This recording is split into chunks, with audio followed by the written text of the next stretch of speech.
What's going on, Cashflow Hackers? It's Chris with Life 180, and I got my buddies back here with me today. Michael. Oh my gosh, I don't even remember all your names right now. Michael, Charles, Jeff, and Matt. Woo! We got a lot going on today. I feel like today's just been one of those days. I've been like since 8 o'clock this morning, like call after call after call after call after call. And every call is running like 4 minutes over into the next one. So it's like, don't even have a breather. So after we're done this, I've got a lot of work to do to catch up on, following up with people. But for the next hour or so, we're going to talk about how to make money as a life insurance agent, how to track that money, how to reach your goals. Everybody on this panel has different levels of background and success and experience, but everybody is going through this process of really trying to build their practice intentionally and understanding what to measure to actually accomplish the desired results that you're after. The way I look at it is anything measured improves. And I think unfortunately too often in this business, people get into it and, maybe they make a list and, they try to reach out to people, and self-deception is a real problem, about the activity that they have, thinking it's enough, or, just whatever it is. And so the goal of this video is that by the end of the video, you're going to have complete transparency and a formula that you can follow along and implement in your own life. So I think we're gonna use last week. So full transparency, everybody that's here. I started doing this last week. They kind of took over. My internet crashed here. I live in the jungle. Give me a break. And everything crashed, and it was bad actually last week, guys, because you guys have been here. Well, except for Michael. It wasn't even the power in the town didn't even go out. Our electrical system just it just crashed. It wasn't even the town. It was my hotel's electrical system just like failed. And so I had to fix it. And it was like a 2-hour fix, but, had to be done. And so I was out of power and couldn't figure out what to do. But here we are. I figured let's go through this today. By the end of this video, you're going to have full transparency on knowing exactly how to calculate what you need to do to get to where you want to go. Anything you guys want to say to this before we get going? No, let's talk. Let's do it. All right. So what I'm going to do, let me see here. I'm going to try this. Go like that. All right. Everybody can see? Yep.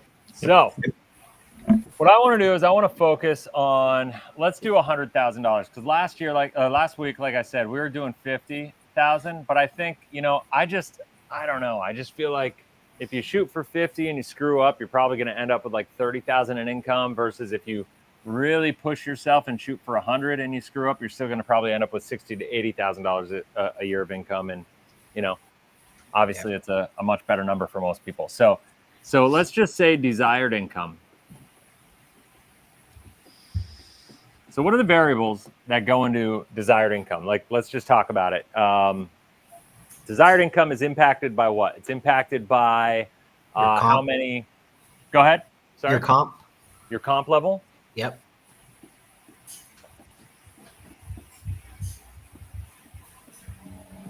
So compensation level, and we'll talk about how that plays into, what this looks like. So let's just say 60% comp to start, and we'll talk about how that plays up, and it could be plus or minus that number, and we can talk about how that works. I know some IMOs start people off at 30% on the bottom end, and I think, some are in the 60% range, but then as you start to make more sales and have more success, then you can go upwards, even hit like 100% comp. And that obviously makes it easier. So we have compensation, we have closing rates, right? Yeah, definitely. How many people do you have to talk to actually get a client? Let's just talk about 20%. That's what we were using last week. And Logan told me I was insane, and that was a really high number. But I will say this, is that if your number is less than 20%, I think you need to get really focused on your targeting and get better at your story, right? There's obviously a lot of things that go into you being effective, and we're going to talk about the high level ones here. But then, the last one is getting in front of people. Like, how would I phrase that? Like, just prospects or amount of conversations that you have? Conversations. Yeah. Conversations, right? And per client. Well, just conversations in general, right? Because Yeah. what we have to do is we have to look at how many conversations are we starting, right? Mm-hmm. And then what's our closing rate of those conversations, and then what's our compensation rate, and we can really come close to figuring out what this $100,000 income is. So now if we say this and we say, all right, let's just run Chris, it back. case size. What's that? Case size. Oh yeah, case size. Sorry. See, this is why I have you guys around. Yeah, per client. So like what market that you're working in. And persistency, which I don't know if we can start that with a C. Continuity. How about that? There we go. The 5 C's. Persistency. Although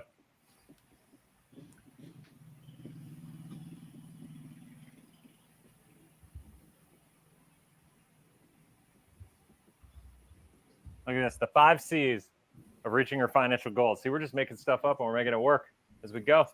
I like frameworks. Creativity is at its best.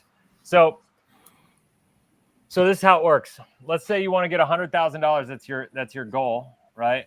What we have to do is we have to say, all right, how many?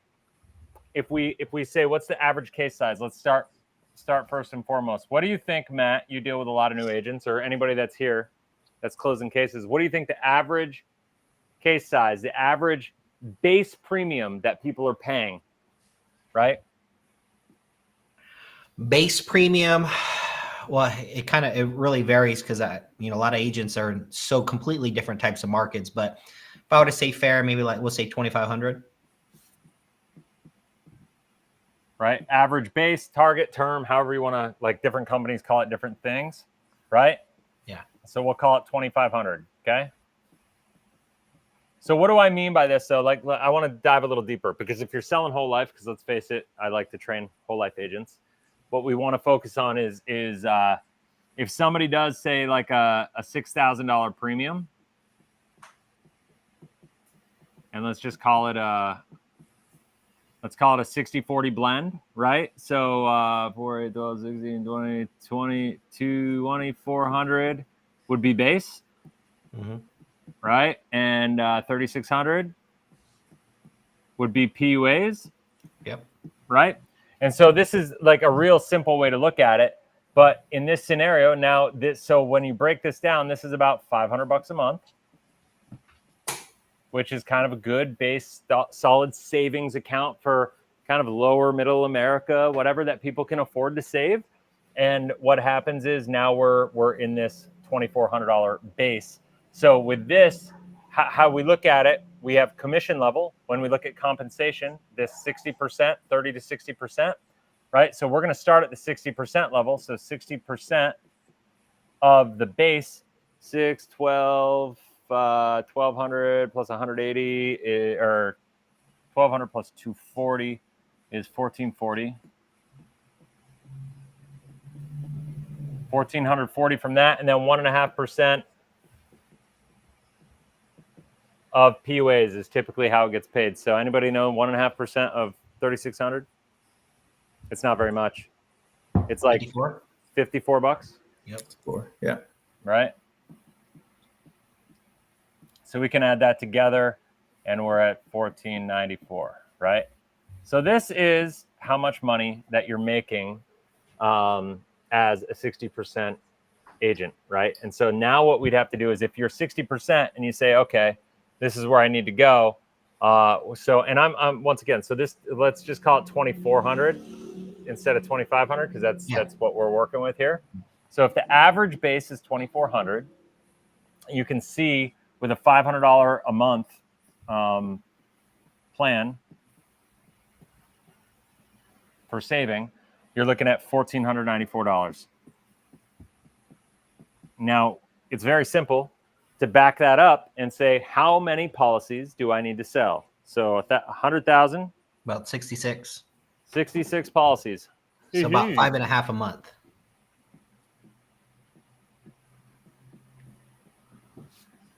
In a year. Or 5.5 per month. Yeah. Okay. So that's a big number, y'all. If you're new in the business, that's a big number. It's a hard number to hit. Anybody disagree with that? Oh yeah, when you first start, definitely. Right? That's a hard number.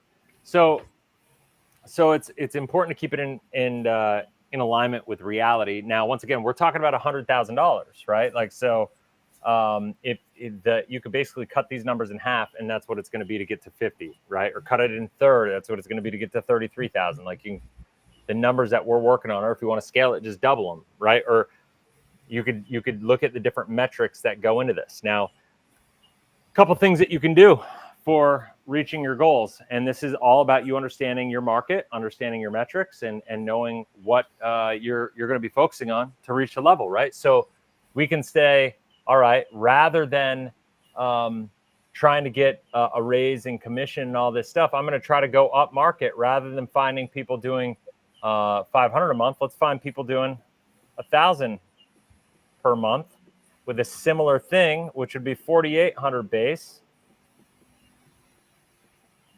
right? And it would be, well, instead of 12,000 minus 48, what are we at? 7,200? 7,200 PUA? Yeah. So if we start off at 60% of 4,800, we're at 2,880. Yeah. I mean, at the end of the day, I don't even need to do the math on this. If I just take this and I take this one variable and I double this, Yeah. right? Then I know I got to do half of this. It's going to be 33, Right. right? Yep. It's a simple number. And so 33, now what's 33 divided by 12? It's like 3, right? Or like 2.75. So 3. 2.75. Yeah. So 2 to 3. this number is a lot more reasonable, right? To like hit as far as the amount of policies that you're actually going to sell when you're newer in the business. And I would say it's even going to still be a lot of work to get there. It's probably going to be a 4 to 5 month ramp up period before you can even have that kind of business in the pipeline. Fair enough? Yeah. Okay. So when we look at that, now we have to say, all right, we know the metrics that we're looking at from a financial perspective. Now, my question is, well, what happens if I start earning more? Well, the answer is I can't really look at that in terms of like any other company. I could just look at our company, right? Because like we start people at about 60, and by the time you would do in this scenario, I don't know, your 4th or 5th policy, you would get a raise to 70, right? So from that point forward, you've got to do less work to get the same result, right? Yeah. And so knowing this formula, though, it would be, we would just have to figure out what the base is, and whatever it is, like right now we're doing 60%, you would just go times 0.7 for 70%. And that would be the new number that would create your commission on the base. Like for instance, right there, we were earning 2,880. If I go to 70% on the commission, it's now 3,360, right? So actually 3,360. And then if I minus that is 2,880, that's an extra $480 per sale that you're making just with that one pay increase, right? So yep. It's one of the reasons that, like, for me, I want to start agents higher. That's why we built our compensation plan the way that we did. We want to start it higher than other IMOs, and we want to make it so they get a faster bump, and they don't have to recruit people to get that pay bump. We want it so they can get that pay bump based on actual production. So they are more encouraged and incentivized to become more proficient and effective at what they do. You know what I mean? Before going out and recruiting people that they don't know how to support. Right. That's kind of the deal. But as we start doing this now, if I start saying, all right, 3,360, for instance, let's say I get up into that range, 3,360 is there. So if I go 100,000 divided by 3,360, now it's only 29 divided by 12. Now we're only looking at 2.5. Yeah. This starts to become more of a reasonable number, right? Of the number that people can start to really expect to hit at this level. And this doesn't include all the other ancillary policies that you'll get, the one-off, term policies and stuff of that nature, because I think, it's important to understand that like those are Those are going to come into play as well. But I just look at them as bonuses. I like when it's nice when you can have a term policy not need to be relied on. Your business is built around helping people build their savings accounts. But then, when you find people that are not ready for that, maybe they have debt, they got to get out of debt, and they need just a convertible term policy or something like that. Well, now you can get them locked in with a convertible term policy. It'll help them. It'll give you a little cash flow, and it puts you in a position where you can coach them and you can help them for later, right, as they go through. I think that's I think it's really powerful to kind of look at it like that. But so guys, talk to me. This is where I want to kind of come back here, because now, all right, we know the formula, right, of all right, here's whatever the compensation is going to have an impact, right? So you take the amount, let's write the formula out. I don't even have this written out. Amount of, oh my gosh, I can't even write today. Amount of desired income. What is this going to be? Amount of desired income. And then we go, how do we figure this out? Divided by average case size, right? Case size. Mm-hmm. And then we would do that. And then, right? Divided. So the total income divided by the average case size, then times multiplied by comp rate. Yeah. And that'll get you equals how many cases to reach goal. Right? Boom. Yeah.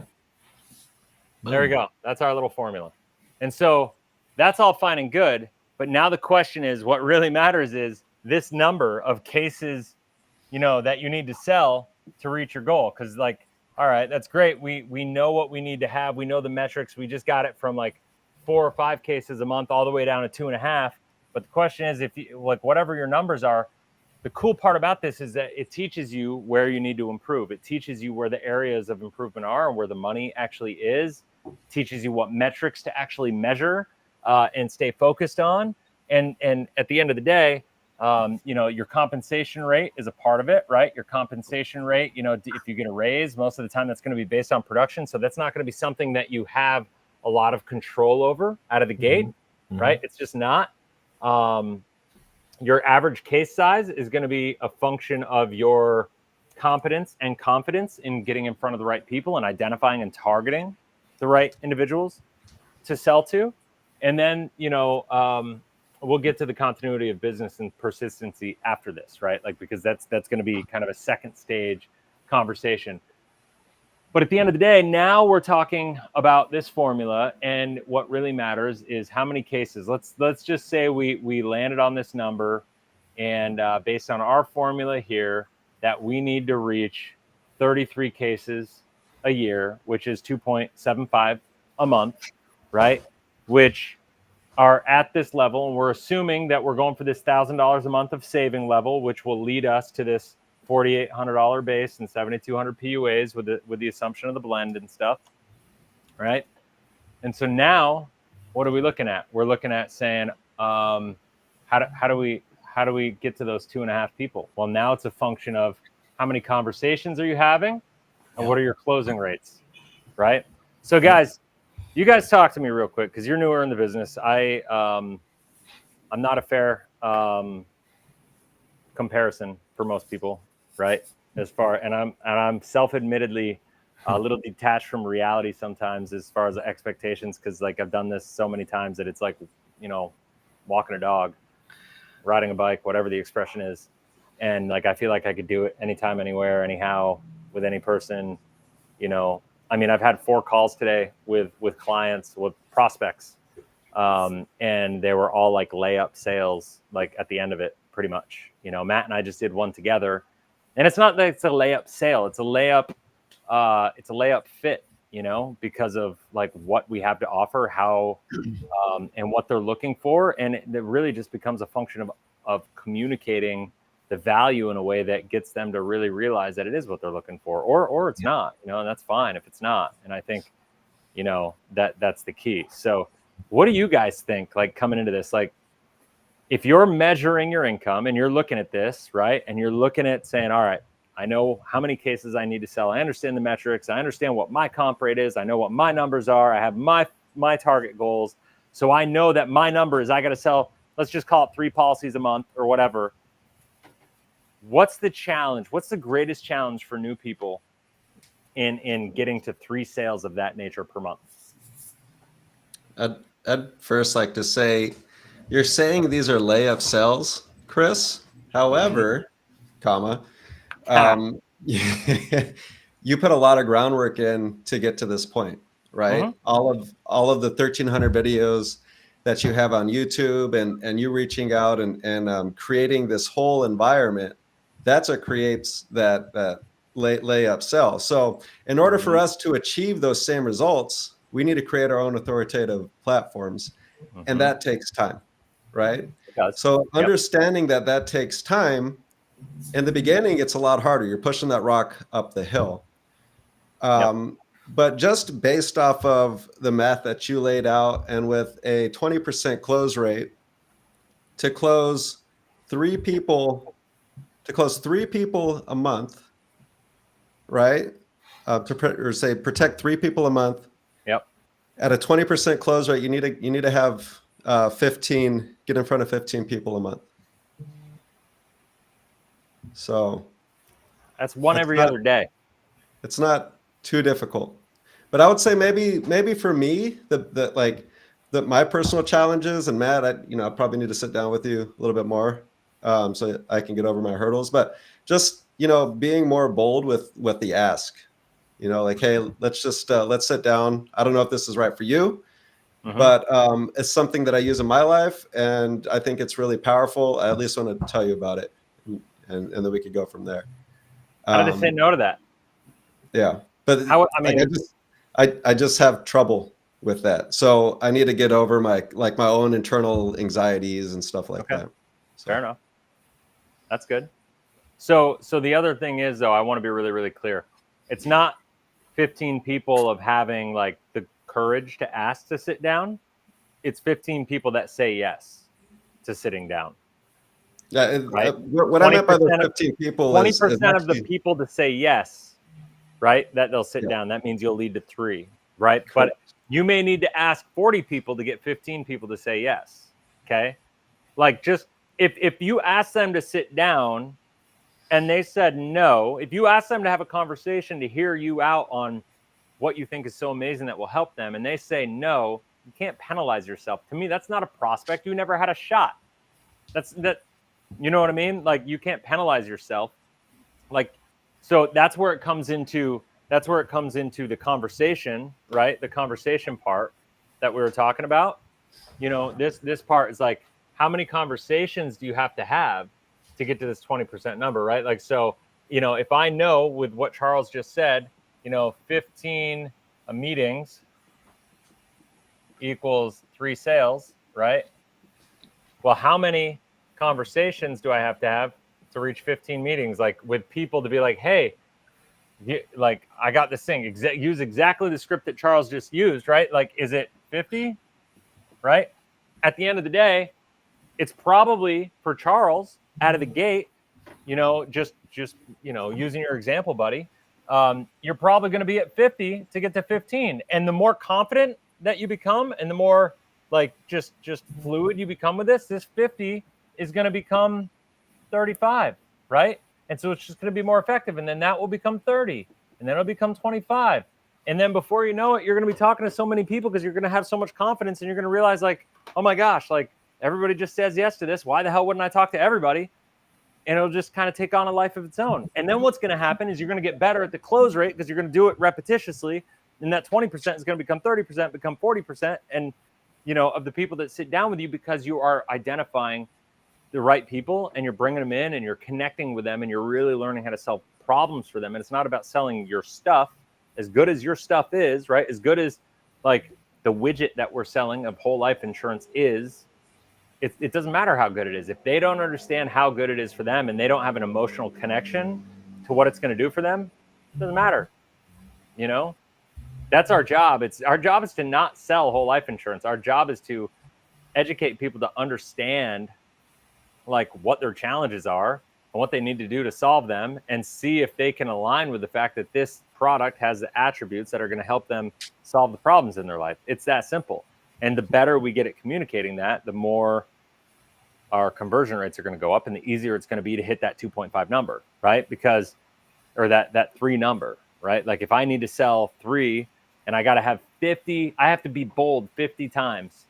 Like, you know what I mean? Like, I mean, think about it this way. Let's break it down even simpler. Okay. Now, granted, it's not necessarily reaching our goals, but I also don't want people to like take on things that they're just like so worked up about that they don't feel like, it feels like too much for them to actually do, because then they're going to go into like that fight or flight mode and they're just going to run from it. They're not going to do it at all. Right. So what I would encourage everybody to do is with these numbers, if we knew, like, let's just say 1/3 of the people we ask will even sit down with us, or maybe let's say 20% of the people we ask will sit down with us. Okay. Roughly 1/3, like 20% of the people, we got to talk to 10 people to get 2 people to sit down with us and have a conversation. Okay. So that means if I talk to one person a day every month, that means I'll get 6 meetings a month. And if I have a 20% conversion rate, I mean, 16% is 1 out of 6, but like, let's just call it 1 out of 6. I'll close one, right? If I talk to one person a day and have a conversation with them, like, think about the difference mentally about this. If I just have the courage to not worry about, like, I'm going to ask Michael and I'm going to ask Jeff and I'm going to ask Matt and I'm going to ask Charles, and all of them say no to me, right? Because I'm a little nervous and I'm a little uncomfortable and maybe I'm not as fluid as I need to be, and maybe I'm stuttering a little bit. Maybe I didn't clearly communicate it, and I kick myself in the butt because I kind of dropped the ball with these guys, and now I feel like I let them down, but like, I'm just going to keep doing it. I'm not going to worry about the fact that they said no to me, because I'm not going to take it personally. I got to realize what I'm doing, I have a responsibility to get better at. And my favorite quote in the world is, if it's worth doing, it's worth doing poorly until you're good at it. And there's nothing more important that we do in this business than learning how to have those initial conversations and having the courage to just go up and have them, right? Because nothing happens unless you have that initial conversation, unless you have the boldness and the courage to go up and share what you do and share this amazing thing that you have to offer, right?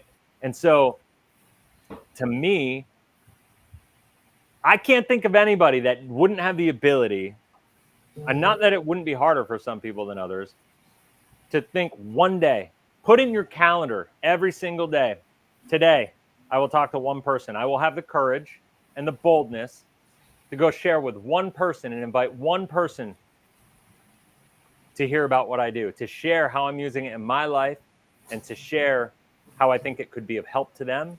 And if it is, awesome. And if not, that's fine. Because what's going to happen initially, you're going to have 20% people that say yes.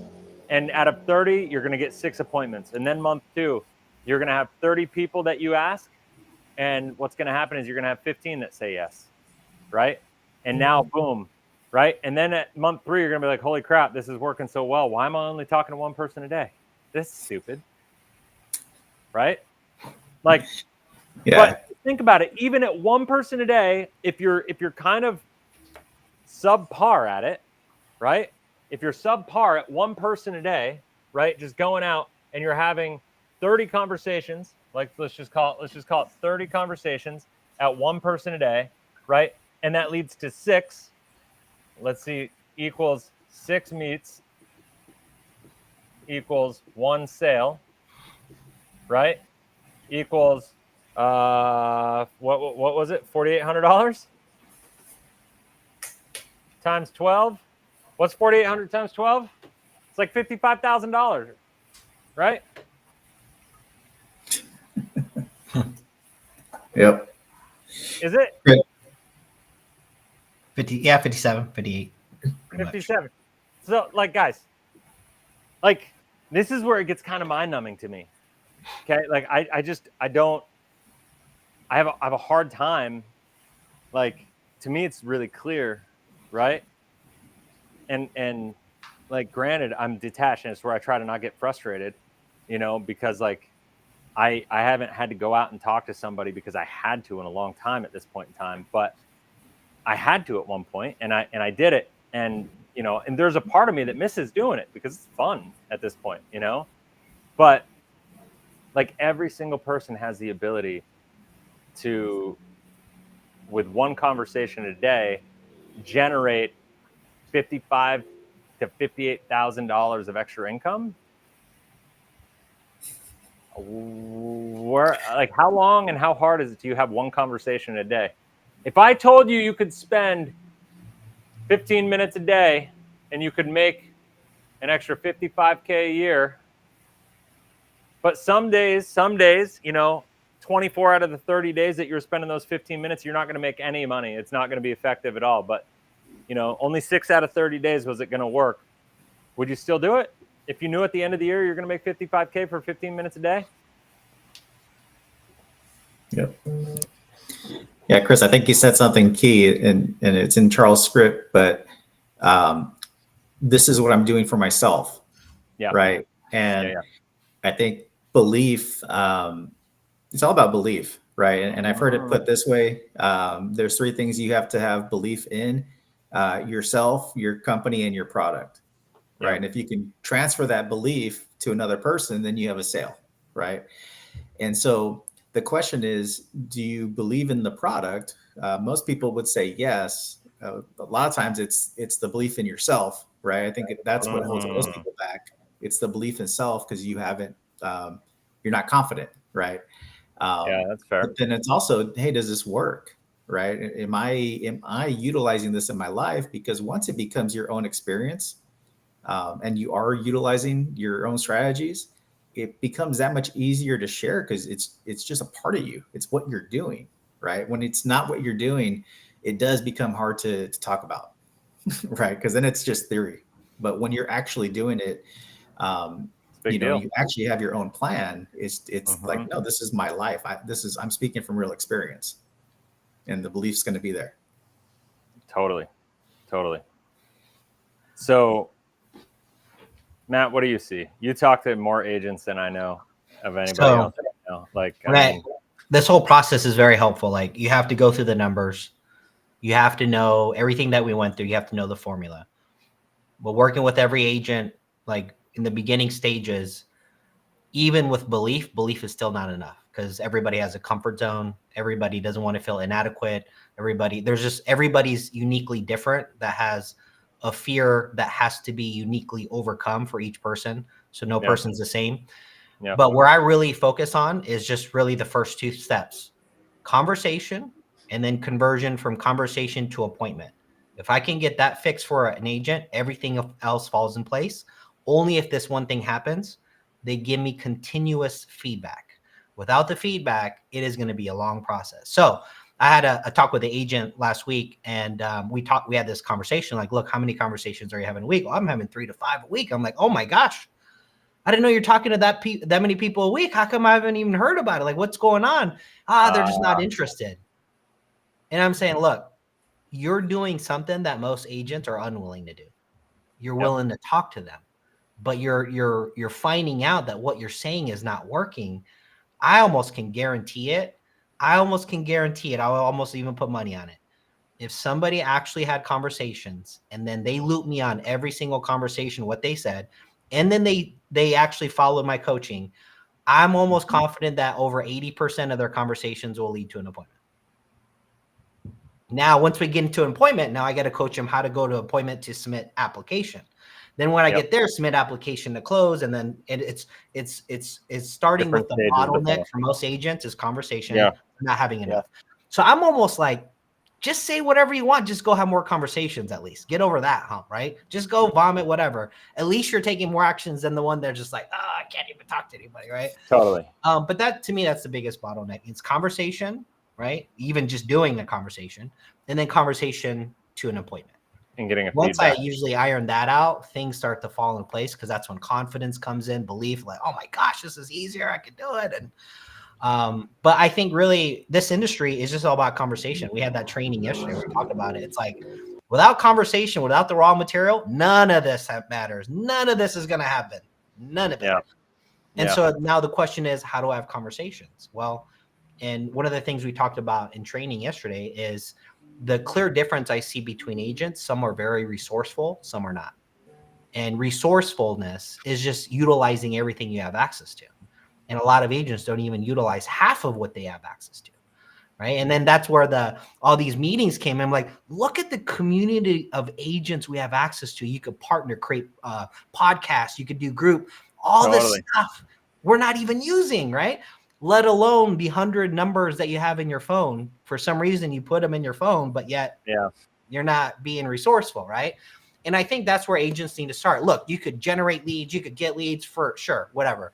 But I think it'd be wasteful to not utilize everything you have have access to first, and then build your skills, build your confidence, build your belief. And then if you want to do leads or whatever, however you want to do it, sure, go do that. But develop yourself first through that process. And it's just really come down to resourcefulness, conversation. Couldn't agree more. What, I mean, I think what you hit, what you said, you hit the nail right on the head. I think the resourcefulness and the conversations, and I think it's expectation management, right? Because if you go into this thinking you're just going to be, as good as Matt Seibert or Chris Kirkpatrick or, at doing this when you first start, like, it's just, you're setting yourself up for failure. Like, you know what I mean? Like, not only that, you can't go in there trying to like be like me. I get it. I remember when I first started making videos, I was trying to watch other people and like be them and, make videos exactly like them. And I tried to change my tonality and the way I would like even stand and position myself. And now I just don't give a shit. It's just like, whatever. I just do what I do. Just be you. Just be you. Because like anything except for that is going to be, you're going to be exposed at some point in time, right? You're going to realize like, you're going to feel like an imposter at some point in time. You know why? Because you're being an imposter. Like you're being an imposter in the way that you're trying to emulate other people. Now that you like educate yourself, do it. But the best way to not be an imposter is to just be you and surround yourself with people that you can lean on. So you don't have to act like you're the end all be all solution to everybody's problems, but you have an amazing team that can solve people's problems. And I think that's a big difference, right? Like if Charles goes out and Jeff goes out, and they try to just do things completely on their own and they're not leveraging a team of resources and they're just saying, hey, like, I'm trying to position myself like, as this big guru, like that's, helped all these people and done all these things. They've both done cool things. Like, don't get me wrong, but at some point in time, they're going to reach a level. By the way, they should be going for a level that makes them uncomfortable. Is that fair? Like, that's just the reality. But if you're going after a level that's uncomfortable, I'll go back to a conversation that I had with one of our agents the other day, Arima, right? Like she had, I don't think she'll mind me saying her name, like, but she had these great conversations with people, and she got a conversation going, but it was with a high level real estate investor, a guy that runs a real estate investment fund. She was never going to be able to speak at his level, or even if she could, she was never going to be able to connect with him and articulate and relate to him because she doesn't deal with the problems that he does. So I run a fund. I deal with all these things as well. And so she's like, hey, will you come in and help me? I did. And it ended up being an amazing conversation, right? Like, and so she didn't have to have this imposter syndrome being like, hey, I've dealt with all these things before. I can help you and this and that. And whole life insurance is amazing. She was just like, listen, I think this could be amazing for you. It's amazing for me. I've got a guy that I work with. He also does what you do, and it's amazing for him. So would you be willing to have a conversation? Because I think there's a chance it could be amazing for you. I mean, that's basically it. Like, she didn't have to have imposter syndrome. She got to flex her network, flex her relationships in a very casual way. And it's going to lead to a lot of money. Mm-hmm. and it's going to lead to a dude who's like way better off now. And he's going to have a business succession plan, and he's going to have like an investment, like an opportunity fund for everything he has going on with his real estate investment. And like, because I was able to help make it relevant to him, and he was able to emotionally connect with the different problems this was going to help him solve in his life in a way that she just, you know, is not even a lack of understanding the technicals of it, because she actually knew all the technicals of it. It's just knowing the emotional triggers in life and where you are and why it matters, and like really connecting with people on that level. That's what makes a difference. Yeah. You know? Yeah. And so like that, to me, that's everything here. You know, that's going to be the difference between succeeding and failing, is getting on the right team, getting with people you can trust. Yeah, we got to know the numbers. We got to know the metrics, all that math that we talked about. If you're just getting here, go back and watch a replay when it gets posted, because you got to know that stuff. But at the same time, like, I mean, I don't know, like, you guys tell me, like, what, am I missing anything there? Because like, to me, like, why is it, like, let me ask a question. Why is it even with all that, people still don't do what they need to do? Comfort level. Comfort zone, number one. That's it. Yeah. Jeff, you haven't talked much. What's going on with you? Yeah, I mean, I think a few thoughts. I think, just from my own experience and observing some other people, that have been in the industry that I've known for, 5-6 years, it's kind of perplexing. Like, why do we do what we do? I think one of the things I've seen is, the order that we laid out, having conversations and then going through an appointment and then going through an application and going through the underwriting process. Like, for some reason, agents want to learn like the bottom rung things first and then like work their way backwards. Like, let's learn all about the policy. Let's learn all about the mechanics of life insurance. And obviously you need to know some, but it's like, we want to master those things first before we master how to have a conversation. It's like we have it in reverse, right? Yep. And, I don't know why that is. I think we have a lot of programming and a lot of, blocks and things that get in our own way, fears and different things like that, that obviously you got to work through, right? You have to know where you're at. And I think that's one of the benefits. Like, Matt, you were talking about the training you did yesterday. It was a fantastic training about, a lot of the things that we need to be doing, the metrics, knowing the score, how are you performing in those things? And as you have conversations, you have appointments and you do applications, like figuring out, okay, where do I need to get better? And going through those repetitions and dialing in certain aspects of the whole process so that you're getting better at the conversations, you're getting better at communicating what needs to be done in the appointment, you're getting better at the application process, you're getting better at bringing someone all the way to close and getting the check and, following up with them after the fact and servicing them. And like, there's all those things that you need to learn as an agent. And it can be overwhelming, I think, on the front end.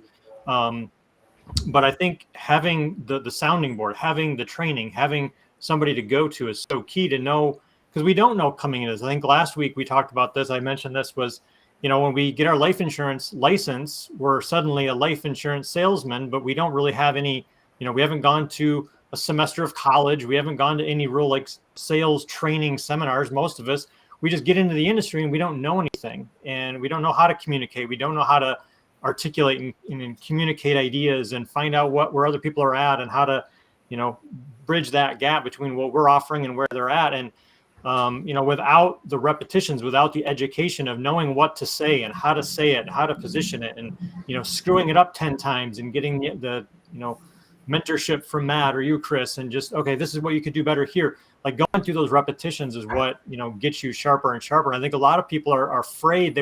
I know this is for me. I want to know it all before I get started. I want to be perfect before I start, instead of starting and getting perfect along the way. And I think that's a big distinction that a lot of people, go through just naturally. So you said something that I want to touch on. Starting at the bottom, right? The back end of the process and the product knowledge and all that stuff. I would say there's an element, I believe, of the product knowledge that you need to understand.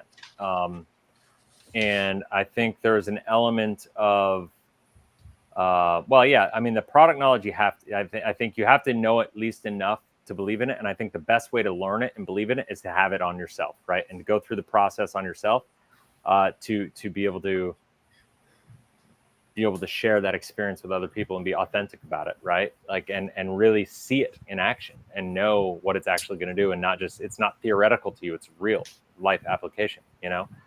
So I think there's that.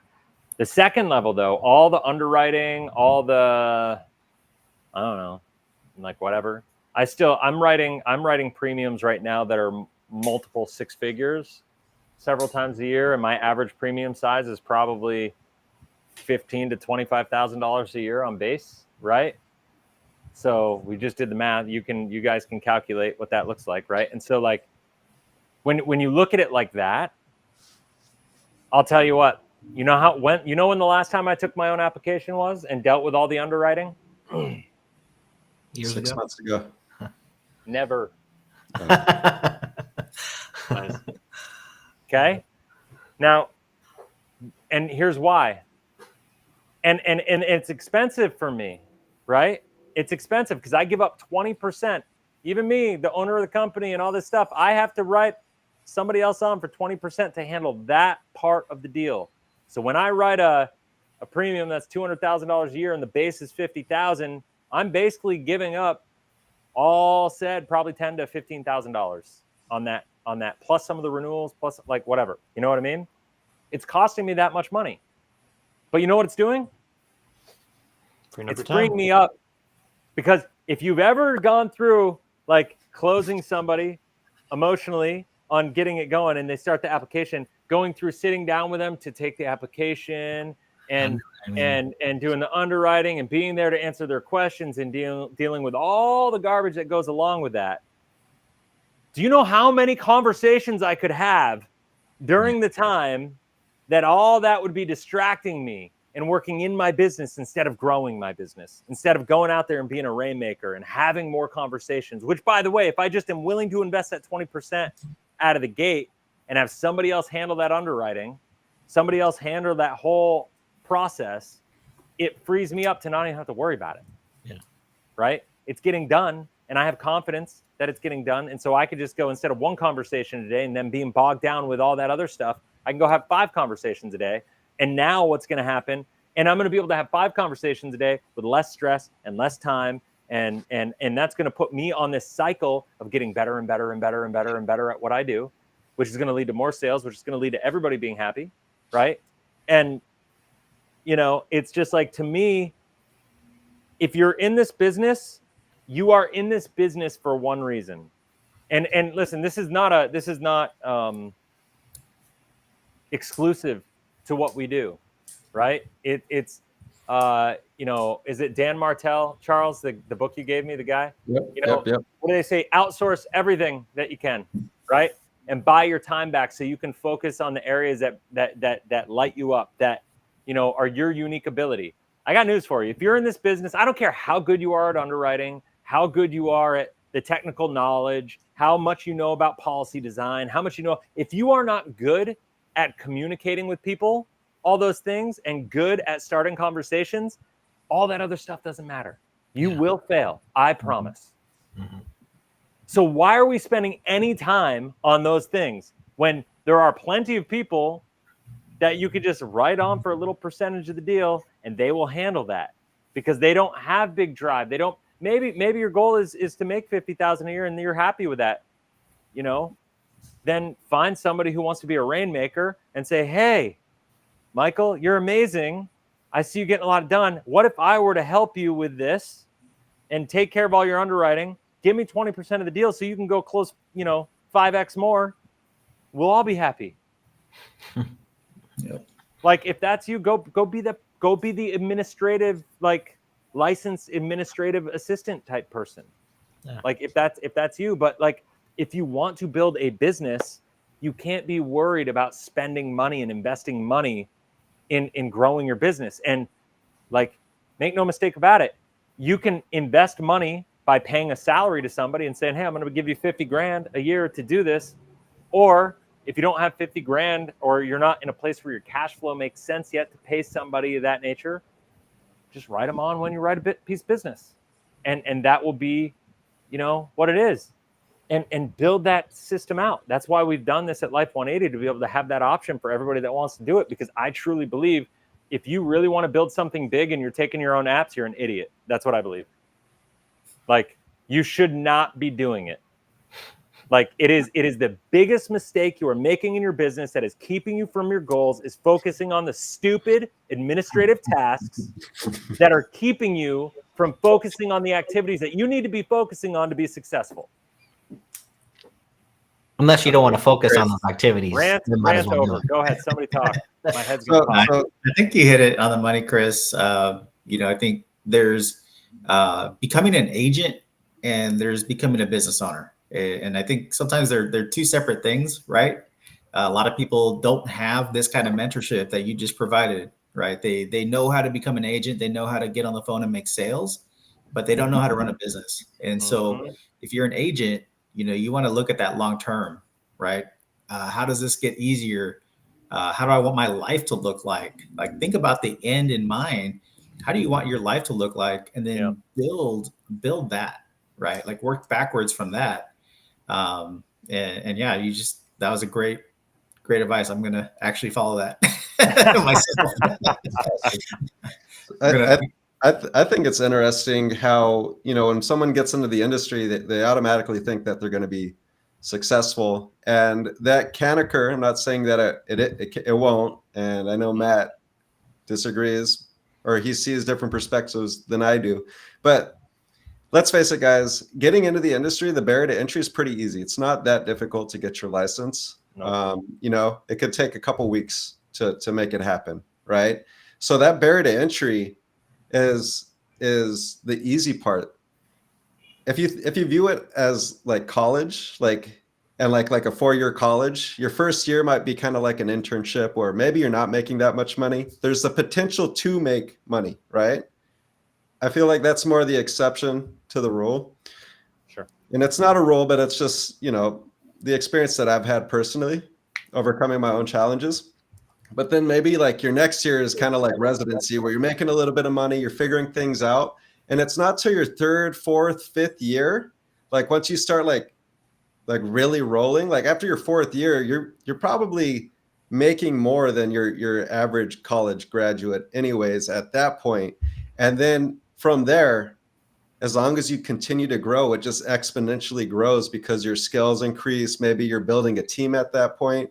When you're viewing things from that perspective, I think it's a way more impactful industry. And, the trajectory that you're on when you approach things like that is going to accelerate at a much faster pace. And it's going to compound compared to just going to a W-2 job and, trading hours for money, where you can start really just growing an empire within the industry. Oh, this guy is funny. I didn't make 6 figures my first year because of the fact that I was like really good. I had good referral partners and I was lucky. And I've said that several times. In fact, I've also said I probably would have failed out of the business because of my stubbornness if I weren't fortunate enough to have referral partners that I had, of people that I knew that were in positions to just help me. And they had no reason to trust me aside from the fact that we had a good relationship and they just trusted me, then professionally, they didn't know if I would really last or not. They just gave me referrals, but I was bold enough to ask for them. You know what I mean? That's it. And so, I think that's a big thing. The thing, what was I going to say? Oh yeah. So you said something, Charles. I want to like touch on this because I think it bears like, let's think about the 2 tracks. Okay. 2 tracks. This is something that I always thought about. For a lot of my life, people said, Chris, like, you're struggling. You just went through this lawsuit. You're buried financially. Like, why don't you just cave in and go get your, $150,000 a year sales job? Because to most people, their level of success, a top 10% income is like 150 grand a year. And that's like amazing, right? And to me, I'm like, if I get stuck making that, that's not a track I want to be on. So let's just say, you have somebody that has the ability to make $100,000 per year, and that's it. And let's plus it by 3% per year, right? And we go down and we hit year 10. And I don't know what that ends up being per year, but it's probably like 145,000 or so. per year of income. So this is like, what is it fair to say that like most American families, if you were to look at this person right here, to go down to here, if this is the track they were on, this would be considered successful? I mean, I wouldn't consider that successful. You wouldn't, but you're Average, here. yeah, I would say most people. But most people would qualify that as successful. Yeah. 6-figure income is among the top 10 to 15% income earners in the country. Fair enough? Yeah. And if I think thinking objectively, for us to say that's not successful is kind of, I don't know, rude, right? Like if you're in the top 15% of income, like, and that's not considered successful, I don't know what we have a different desire for our own life, but it doesn't mean people at that level are not successful, quote unquote. Right? Charles and I also live in Huntington Beach, California. So okay, that's fair. So that's a different world, right? Well, and that's, you guys do that optionally. We'll put that out there. So, so the 2-track is like track 1, which everybody thinks is like, okay, the standard, and this is what everybody was trying to get me on, right?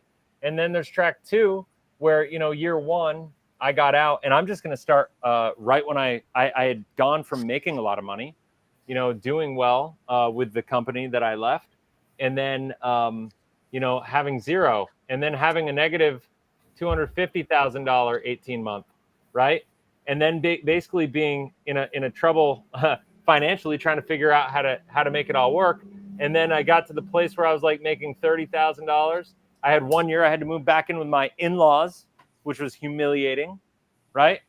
And then I took thing after thing after thing, and for year after year, I made between 30 and I don't know 60,000, even though my standard and what I thought was what was my comfort level was about $250,000, right? And to me, everybody's like, dude, jump ship, just go over here. You can have some stability and do it. And for some people, maybe it makes sense to do that and then do this part-time, and that's fine. But for me, I knew that if I compromised, there was no guarantee that I was ever coming back, and I refused to compromise on my goals. And the thing about this business is that if you just do this and you start with 30,000 a year, and then you build your proficiency, if you get to a place where you can make 60,000 a year, if you do nothing but 60,000 per year for 10 years in a row, you're going to be above this, because renewals are going to kick in. And this is what we were talking about at the beginning. Renewals, persistency, your whole business is going to grow. You're going to be making about as much as this $145,000 a year before the year even starts.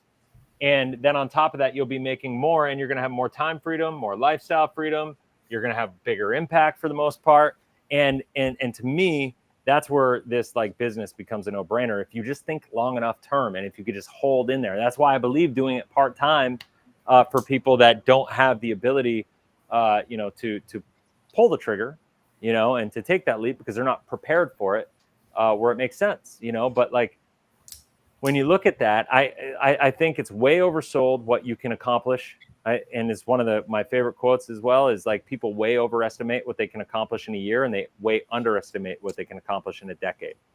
And I think this industry is case in point to that, where it's like people get in and 93% of people fail in the first 3 years. I'm gonna say they don't fail, they quit. You can't fail out of this business, everybody. Nobody kicks you out. I got news for you. Nobody fires you. You don't get kicked out.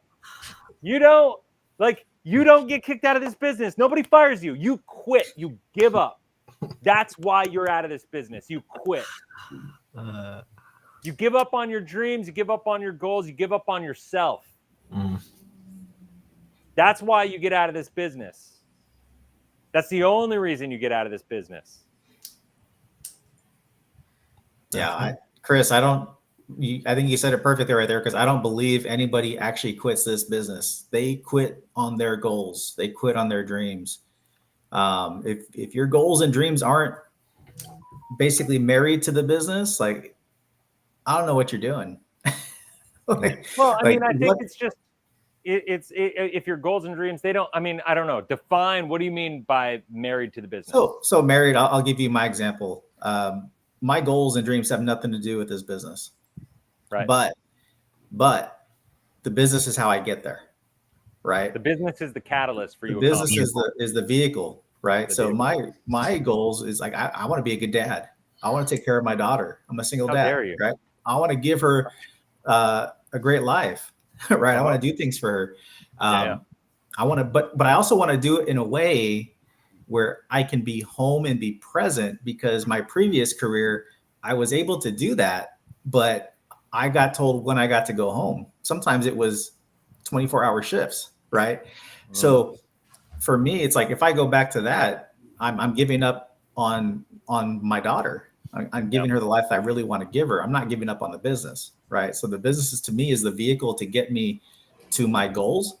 But my goals are my daughter, my family, right? The life I want to give her. So I think it goes back to your why, right? Like, why are you in this business? And really, really hammer down on that, because people don't, like I said, they don't quit the business; they quit on themselves. Mm-hmm. And to add to that, if you're just in this business for sales, like, just don't do this. Like, there's way easier sales you can make.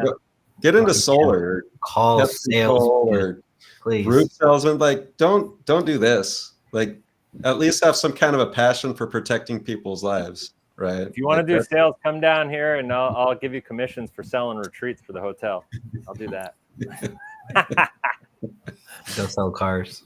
Easy. Yeah, I think what Michael said was spot on. Like, to me, I found this industry to be the best vehicle, because when you look at industries where it's all about serving and helping people, usually they don't pay well.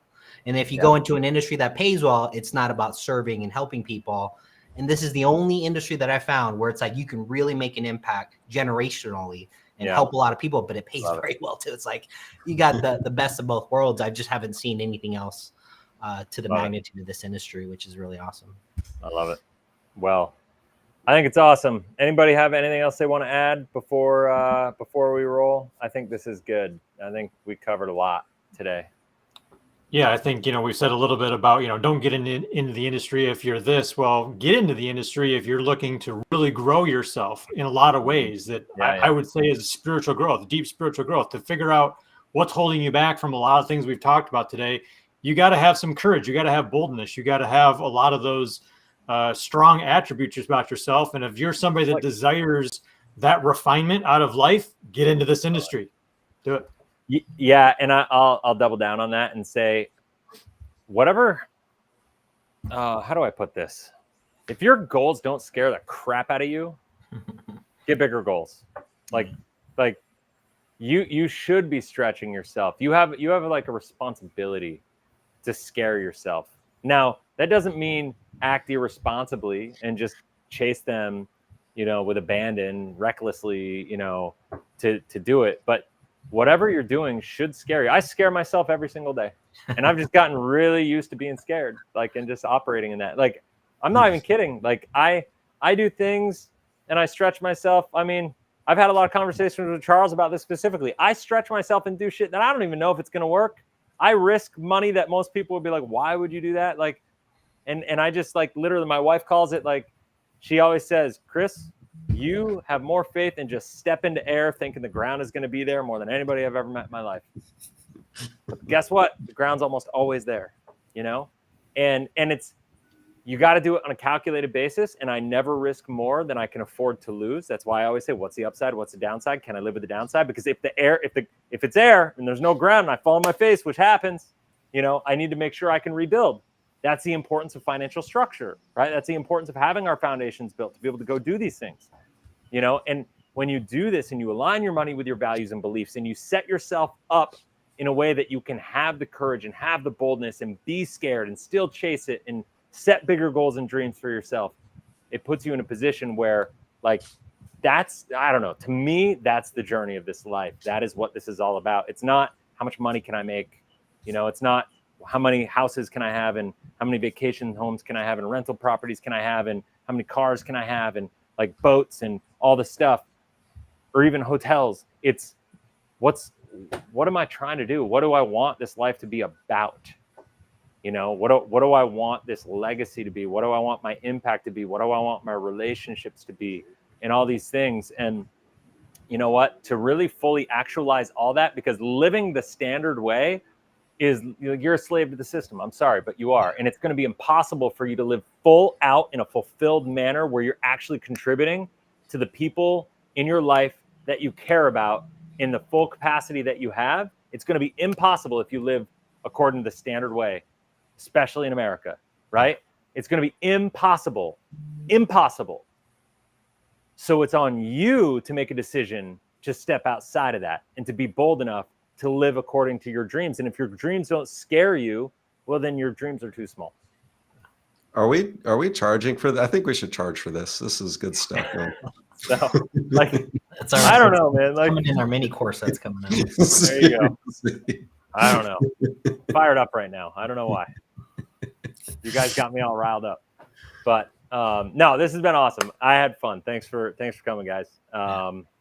Everybody, if you haven't already, make sure you click subscribe, hit the bell, all that fun stuff, because we're doing videos like this all the time. Matt and I are going live again tomorrow.